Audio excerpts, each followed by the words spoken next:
Naram Chai. You know, and he's always making prasadam and people coming over and visiting and all sorts of things happening at that little place. He posts it on Facebook quite often. So, Srimad Bhagavatam,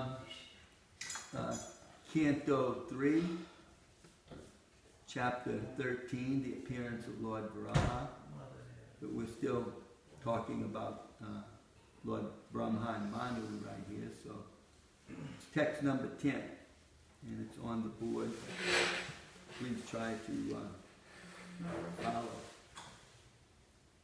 Etavati Atmaje Vira Etavatyatmaje Vira Karya Hi Apachitir Gura Karya Yapachitir Gura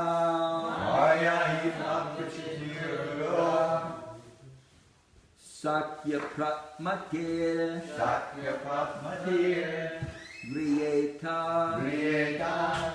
Sakya Pramatir Griyeta Sararam Gata Matsarai Sararam Gata Matsarai Etavatyatmaje Vira Karyahi Apachitir Gura Sakya Pratmatir Griyeta Sararam Gata Matsarai Etavatyat Majavira Karyahi Apachitir Gura Sakya Pratmatir Griyeta Sararam Gata Matsarai Etavatyatmadevira Karyaya Pichitir Guru Sakya Pramatir Grietam Shararam Gatamatsai Etavati Atmaje Vira Karyahi Apachitir Guru Shaktya Pramatte Grihyeta Sadaram Gatamatsarai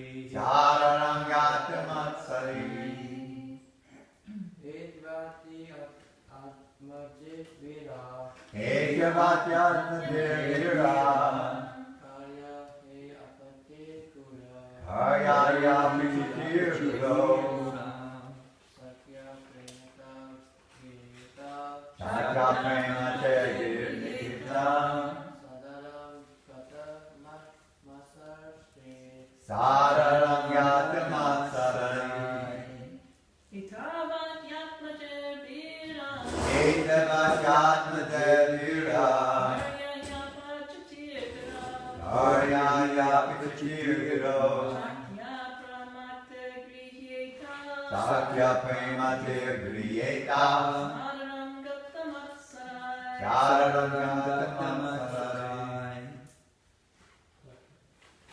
Anyone else?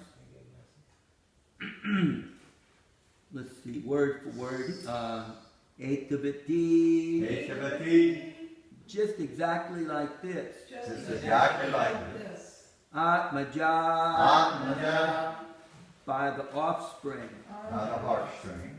Vira. O hero. Karya. Should be performed. He. Certainly. Apachiti. Apachitir. Worship. Gura Gura onto the superior. unto the superior. Shakya Sakya with full capacity. with full capacity. Apramatai Apramate by the same. by the same. Griyeta Griyeta should be accepted. should be accepted. Sat Adaram Sadhanaram with great delight. with great delight. Gatamatsarai Dakamatsarai by those who are beyond the limit of envy. beyond the limit of envy. Please repeat. Translation. O hero, O hero, your example is quite befitting a son your example is quite befitting a son in relationship with his father. in relationship with his father. This sort of adoration This sort of adoration for the superior for the superior is required. is required. One who is beyond the limit of envy One who is beyond the limit of envy and who is sane and who is sane accepts the order of his father accepts the order of his father with great delight with great delight and executes it to its full capacity. and executes it to its full capacity. O hero, your example is quite befitting a son in relationship with his father. This sort of adoration for the superior is required. One who is beyond the limit of envy and who is sane accepts the order of his father with great delight and executes it to its full capacity. Srila Prabhupada's Divine Purport.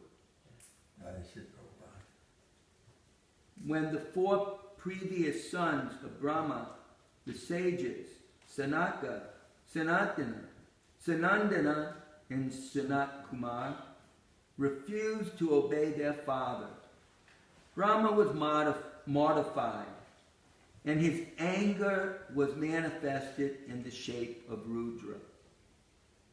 That incident was not forgotten by Brahma, and therefore the obedience of Manu Swayambhuva was very encouraging. From the material point of view, the four sages'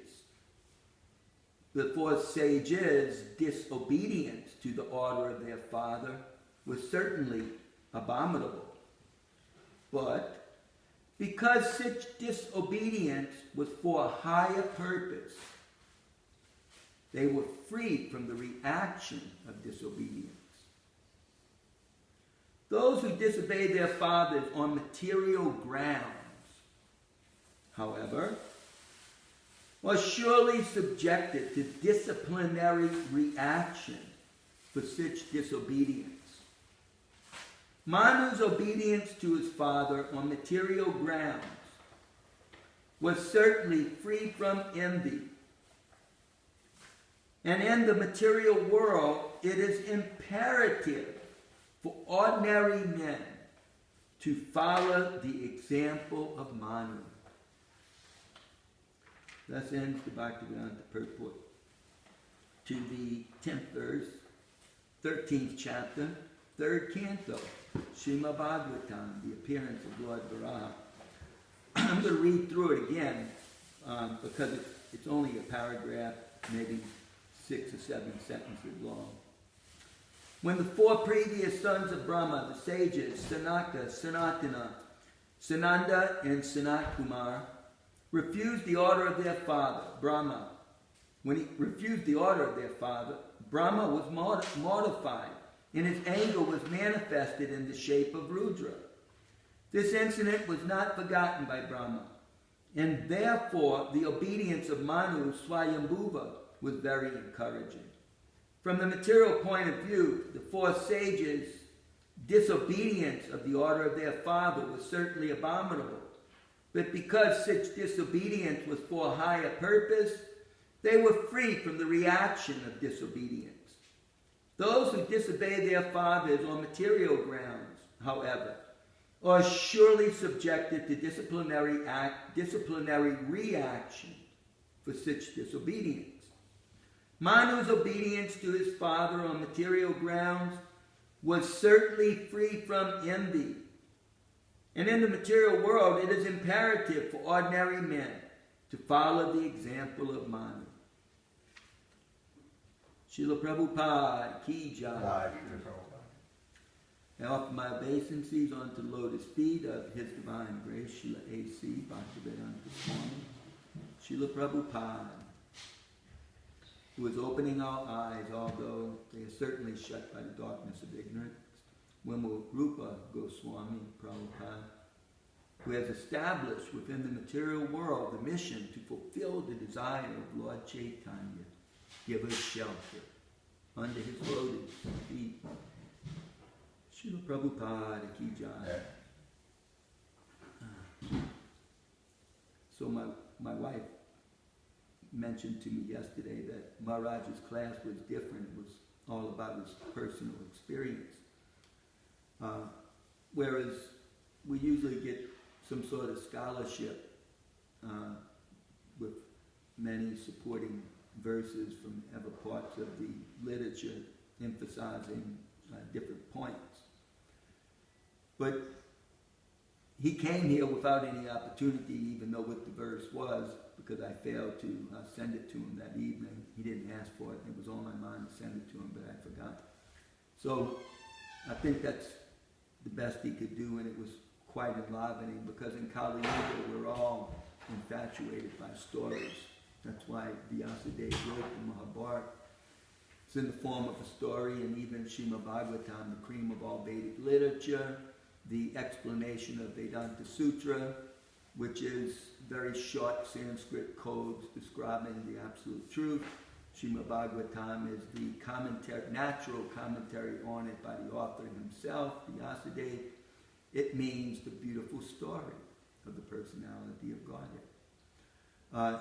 This is what we need in the Kali Yuga. You know, we need, if our mind's not entertained in some way, then we tend to go to sleep or wander off daydreaming and miss the point we really don't hear. So maybe that this is a sort of a cop-out so that I can just tell a story about my life or something. I have to exhibit any scholarship, you know, which I have very little of anyway. But it is a fact that to various degrees, to a large degree, is emphasizing this verse. We owe so much to our Father. Despite my father's shortcomings, if there's one thing he did teach me, it was obedience. Because if I disobeyed, I was very afraid. So in the beginning of spiritual life, one may come because of fear. It's said like that. One may come because of fear of suffering some punishment. You know, in our Western world, you know, we always are bombarded with the theology of going to hell forever. Although, you know, I always had a very difficult time not figuring it out, but just trying to rationalize how the all-merciful God could do that to someone. But in any case, that, you know, does bring a sort of fear. So out of fear, one may come to spiritual life. Out of fear of bad karma, bad reaction, you know, we may obey. So that's the beginning. And certainly, you know, I obeyed my father for that reason, because, you know, he would discipline me very strictly, physically, you know, not just with some words. You know, he, like so many people in that day and time, you know, simply had a military view of life, you know, growing up on a farm, but then joining the military and himself being disciplined in that way. He disciplined his sons like that. And I didn't, you know, dare disobey. In fact, when disobeying my mother, all she had to say was, when your father gets home, I'm going to tell him. And so then we'd straighten up. So that was good for me. You know, it taught me to obey when I came to the ashram of Srila Prabhupada. So as a brahmachari, you learn very quickly, not just from the authorities there. Temple president, temple commander, Sankirtan leader, head pujari, head cook. You know, they all, you know, brahmachari would generally serve them, maybe take a role as the head cleaner in the ashram or something, the head clothes washer. But in any case, you know, a discipline was good because you would just obey the order coming down, just like in the military. You know, what is the difference between, you know, killing in the military and murder? Well, the difference is one is state approved and one isn't. You know, one is to protect civilization, you know, fighting on religious principles, and the other is the implementation of civilization, thou shalt not kill. So there's a sort of, you know, contradiction there that, you know, if you go to war, you have to kill or be killed. So it's sometimes hard to understand that lifestyle that a soldier goes through. And we may say in Kali Yuga there are no real Kshatriyas, but then couldn't we also say there are no real scholars? There are no real businessmen. You know, there are no real merchants, bankers, farmers, agriculturists. There are no real Sudras. But it may be a perverted reflection, but they're there. I mean, you know, Hridayananda Maharaj was a natural scholar, a person that had that type of brain where, you know, you hear something and you remember it. You easily understand several languages and speak them with no sweat. So, I mean, it's a certain type of brain. So similarly, there are men that go off to war, young men, just like, you know, I joined ISKCON, Dvibuja joined ISKCON when we were young. So, you know, you develop in a certain way from that training. So there are guys who join the military, you know, in their late teens, early 20s. And, you know, you are trained in a professional way. You know, and you develop a camaraderie with a group of people who each protect one another and become, you know, your closest friends and comrades. And you go off to war and you have to fight and you have to kill and you have to deal with life. You know, in the most difficult of circumstances, a very, very difficult job. So difficult that one who dies on the battlefield immediately attains heaven. Not considering that maybe he drank something before doing that, or smoked something even, you know, committed some type of sin. But because that job is so difficult, that immediately providence awards the heavenly planets for such a person. Same blessing attained by a Brahmin who's performing yagas. Because, you know, even in Bhagavad Gita, Krishna says that, you know, the Brahmins attain to the highest planet because they're chanting the words of the Vedas, they're performing yagas. Still, this blessing that the powerful and good Kshatriyas and Brahmins may attain, Krishna says that they're just taking one up to the higher planets, and in due course of time, after pious credits wear off, they come back down. So from up and down, from higher planets to lower planets. In Gita, Krishna also says that they're all full of misery. From the higher planet to lower planet, they're all full of misery because it simply results in birth and death.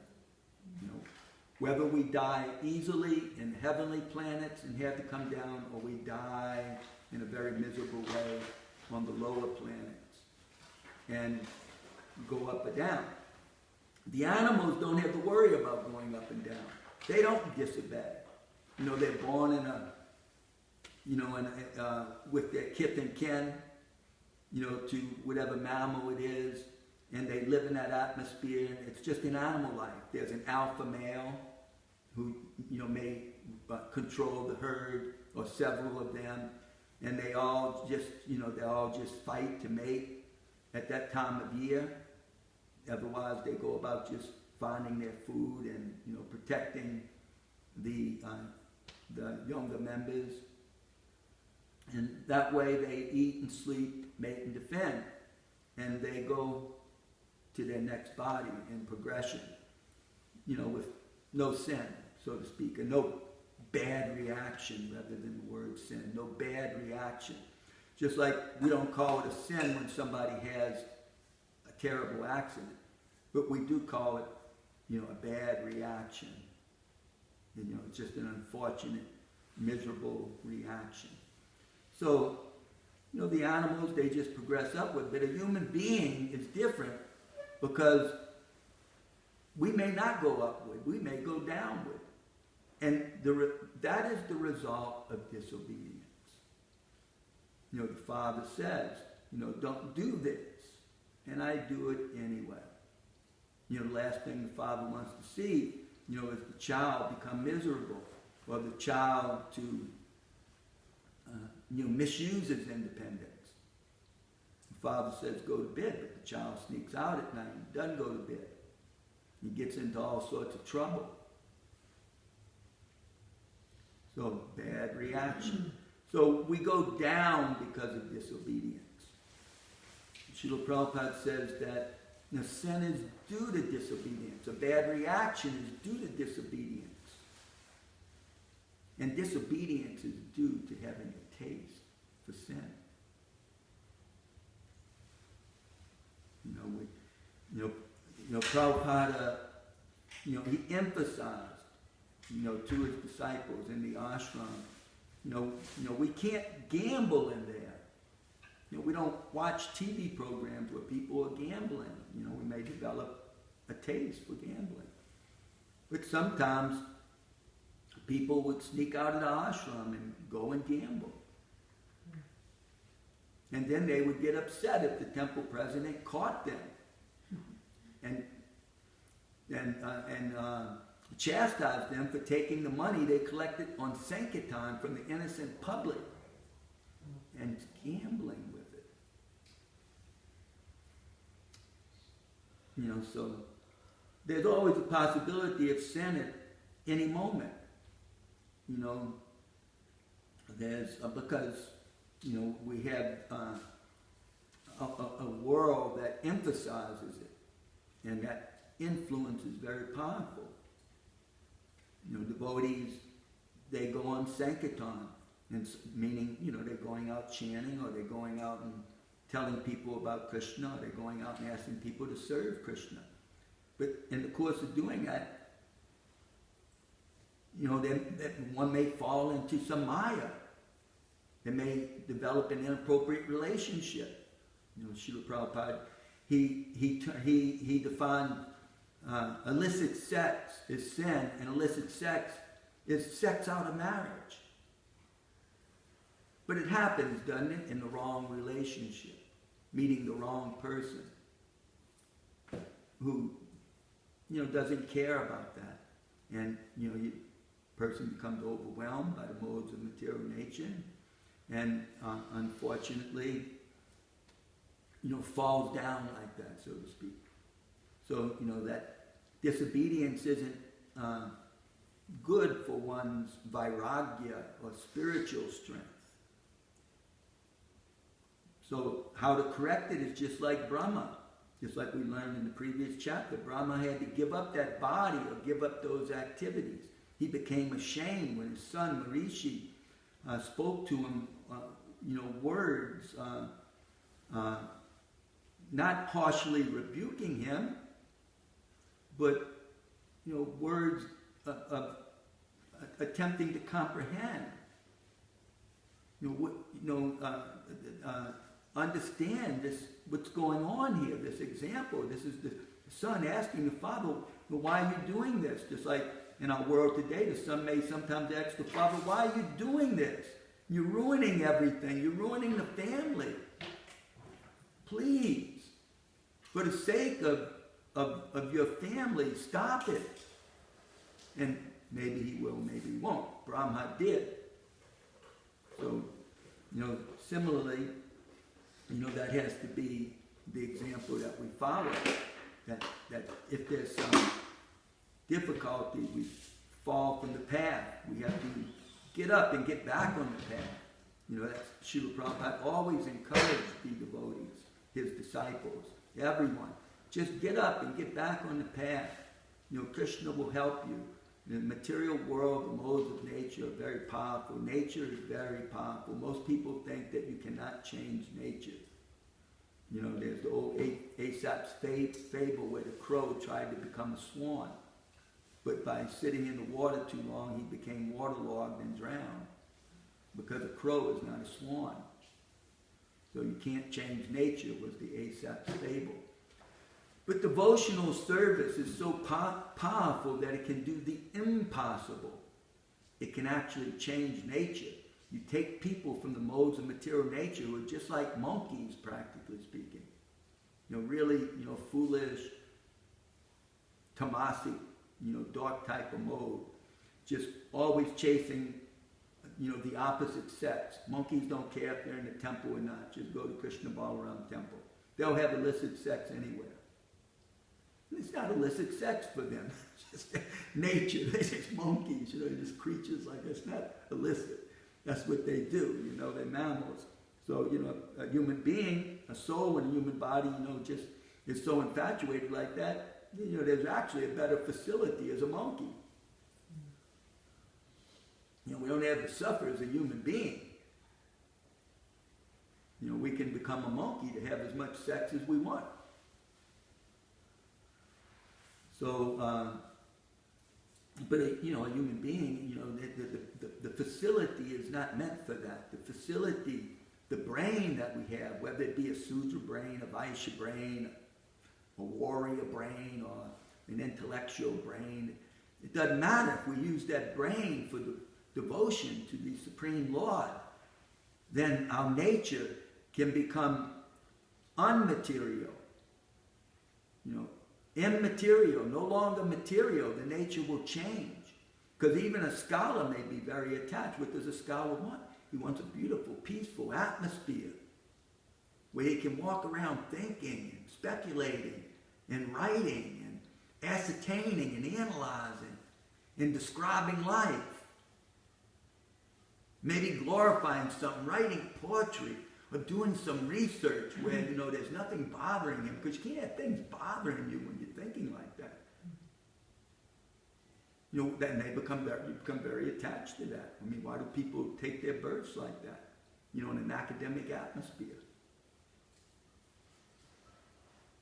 So, but by having devotion to God, one becomes detached from everything material.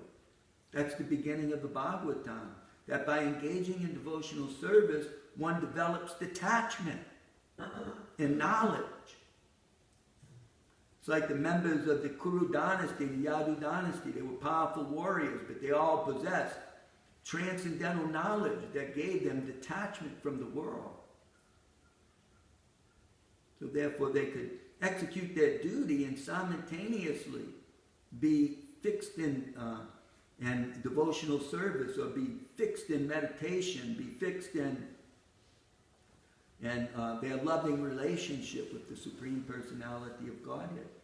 Isn't that what Krishna instructed Arjuna on the battlefield of Kurukshetra? He taught him how to be a warrior in the most difficult situation, and at the same time be a devotee whose meditation is so powerful that he can be killing the enemy and at the same time be in Krishna consciousness. He doesn't have to sit down and control his breath and engage in mechanical yoga meditation. But he can be doing his duty. And the neat and interesting thing about this Gita, that Arjuna could exemplify this with the hardest type of job that a human being does. Fighting the enemy on the battlefield and at the same time being in Krishna consciousness. So then what to speak of the banker, the merchant, the agriculturist, the people who protect cows? What to speak of the craftsmen, the artists, the singers, the dancers, the musicians, Everybody else in life, the scholars, the intellectuals, the writers, what about them? They can also be in Krishna consciousness and be doing their duty. And so therefore Krishna says, just by a person doing their duty and simultaneously worshiping the Supreme Personality of Godhead, one can attain perfection. So this is, why it's important to follow the order of the Father, to learn obedience, and then to follow the order of the Father who gives us a second birth, the spiritual master, the Guru in the ashram. Because that helps us to be Krishna conscious, although we're living in the material world. And Krishna gives the example of just like a lotus flower that lives in a pond. It doesn't get wet. It's the coating on its petals. The water just runs off. So similarly, devotee in the material world, doesn't accumulate karma. It just runs off. Because he's always acting under the direction of the Supreme Lord, who lives within his heart, is the Super Soul. The Supreme Lord, the Paramatma, the Super Soul within the heart of every living entity. He's always working under the dictation of the Supreme Personality of Godhead. Initially, that comes through the order of the spiritual master. But when we learn to follow the order of the spiritual master, we take shelter of the Super Soul in order to carry it out. We have to have that intelligence. Because there's all kinds of things going to happen in the course of carrying it out. How could devotees go out and distribute books, without having some superior intelligence? Who wants to go out with less intelligence? You'll have to learn very quickly. Maybe come back, question the other devotees, find a Siksha Guru, somebody who can help you, figure it out. But then in due course of time, one has to develop their own intelligence. Where does that come from? It comes from God. But it's not something that can be imitated. Oh, Prabhu, the Super Soul told me. Well, did the Super Soul tell you or did your mind tell you that? What is the difference? The Super Soul can be understood through Guru, Shastra, and Sadhus. And the mind, can be understood by our practical experience. The mind's always getting us to do things for our own sense gratification, our own glorification, under the powers of lust, anger, and greed, etc. So we have to take shelter of Krishna. And it begins from the very beginning of life. I hope I don't have to start over, but if I do, let it be in the family of a devotee. Starting over means, right from the very beginning, you have to learn to become obedient. You have to learn to talk and walk and do everything else, You have to learn to be obedient. You have to learn to go off to school and be obedient. How can you learn if you're not obedient in the school? You have to be obedient all the way through your life. If you take a job, you have to be obedient or you get fired. Nobody wants to deal with people who aren't obedient. So, but what is, that's meant to teach us to learn to obey Krishna, become Krishna's devotee. Like Padumna, Krishna's eldest son from his first queen, Rukmini. Padumna, if he was given an order by Krishna to do something that he didn't like to do, because that happens. That happens. For 25 cents a week, which is probably worth $5 nowadays, maybe even 10. I could give you a list of things I had to do at my house. They would teach you how to respect money, to earn money, and to take care of money. But, the pay scale wasn't exactly what your father earned. So for 25 cents a week, there's a list of jobs, and, your pay got cut if it wasn't carried out, And if you didn't do it at all, then, you were corrected. So, Padunya, if he didn't like the job, he considered it like nectar. It was just like nectar. Krishna gave me this to do. It's like nectar. And if there was something that he loved to do, and Krishna told him not to do it, he considered it like poison. Not that it's past tense, it's actually present tense. Because, Padunya is always there. Krishna's pastimes are always going on. So he's always got his sons. Can you imagine appearing in the Leela of Mahaprabhu, of Nimai Pandit, and becoming one of the Pandit students? It said that anyone who was Nimai Pandit's student after 1 year became an erudite scholar. His students loved him so much when he could no longer teach, because he couldn't teach no more. His ecstasy was so great when he would go to teach, he'd just fall into some trance, and he'd give all this high devotional philosophy which didn't have anything to do with learning the basic lessons. So he could no longer really teach. So he told his students, that's all right, pack up your books. I give you permission to find any teacher, because they were so strict back then. I mean, you just didn't leave a teacher. That was a bad reaction, to just walk out on a good teacher out of some sort of pride. I'm going to find someone better. That would, result in a bad reaction. People just didn't leave their teacher. They would assist their teacher, just like Yamuna Acharya's teacher was not the most powerful of scholars. And there was another teacher that was much more powerful. And his students were bragging about him. And the teacher challenged Yamuna Acharya's teacher. But Yamuna Acharya took up the challenge even as a young boy and defeated him. Because, he wasn't going to let his guru be embarrassed. So, but he had the power to do that, He had to, we can't try to do things that, we don't have the power to. Spiritual master will correct us. Don't try to, imitate Srila Prabhupada. Don't try to imitate Krishna. Those things are very bad. Don't try to imitate powerful devotees. Follow their order. Don't imitate them. So anyway, we had to stop. It's getting past the time. As a word of conclusion, we can just, be appreciative for however obedient we've been, however good we were able to implement it. I'm sure we all have our tragedies and faults. I know I certainly do. I wasn't always perfectly obedient. But the little bit I did was always good for me. And it helped me tremendously.